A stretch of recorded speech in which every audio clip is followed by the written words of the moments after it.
Hello दोस्तों, आज मैं भारतीय इतिहास का पहला चैप्टर शुरू करने जा रहा हूँ। ये सिर्फ आपको रटाने के लिए मैं ये सीरीज़ लाया हूँ। तो जो इंटरेस्टेड हैं वही रहें सीरियस लोग। ठीक है, पहला क्वेश्चन देखते हैं। इतिहास के तहत अध्ययन किया जाता है। किसका इतिहास के तहत अध्ययन किया जाता है? अतीत का। दूसरा नंबर क्वेश्चन है, प्रथम यूनानी इतिहासकार कौन था? प्रथम यूनानी इतिहासकार हेरोडोटस था। तीसरा क्वेश्चन देखते हैं, किसने स्पष्टतया कहा था कि इतिहास के समस्त निष्कर्ष युक्तिसंगत साक्ष्यों पर आधारित होते हैं? किसने कहा था? थ्योरिडाइडिस ने कहा था कि इतिहास के समस्त निष्कर्ष युक्तिसंगत साक्ष्यों पर आधारित होते हैं। चौथा क्वेश्चन है, द हिस्ट्रीज के रचनाकार कौन है? हेरोडोटस। हेरोडोटस ने किसकी रचना की है? द हिस्ट्रीज की। इतिहास के पिता, द फादर ऑफ हिस्ट्री, किनको कहते हैं? हेरोडोटस को कहते हैं। छठवां क्वेश्चन, इतिहास अपने को दोहराता है या कथन किसका है? हीगल का है। इतिहास अपने को दोहराता है या कथन किसका है? हीगल का है।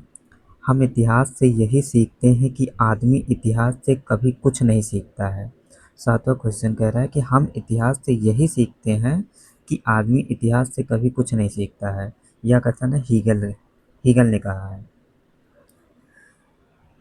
आठवां क्वेश्चन है, किसका कथन है कि समस्त इतिहास वर्ग संघर्ष का इतिहास है? कार्ल मार्क्स का है। किसका है? Karl Marx. समस्त इतिहास वर्ग संघर्ष का इतिहास है, किसने कहा है? कार्ल मार्क्स ने कहा है। नौवां क्वेश्चन देखते हैं, निम्नलिखित में से कौन सा एक इतिहास के विषय में मार्क्स के दृष्टिकोण का संक्षिप्त वर्णन करता है? कौन करता है? इतिहास शोषक और शोषित वर्गों के बीच संघर्ष का सिलसिला है। जो इतिहास है वो शोषक और शोषित वर्गों के बीच संघर्ष का सिलसिला है। 10वां क्वेश्चन, किसने द्वंद्वात्मक भौतिकवाद के सिद्धांत का प्रतिपादन किया है? मार्क्स ने किया है। किसने द्वंद्वात्मक भौतिकवाद के सिद्धांत का प्रतिपादक? मार्क्स ने। कार्ल मार्क्स ने वर्ग संघर्ष की प्रक्रिया को निम्नलिखित में से किस सिद्धांत की मदद से समझाया? कार्ल मार्क्स ने वर्ग संघर्ष की प्रक्रिया को, मतलब हिस्ट्री में जो वर्ग संघर्ष है वो किस सिद्धांत की मदद से समझाया था? तो द्वंद्वात्मक भौतिकवाद। लास्ट क्वेश्चन देखते हैं 12वां, कि इतिहास विगत की राजनीति है। यह कथन किसका है? तो ये है सीले का है। इतिहास विगत की राजनीति है, यह कथन किसने कहा है? सीले ने कहा है।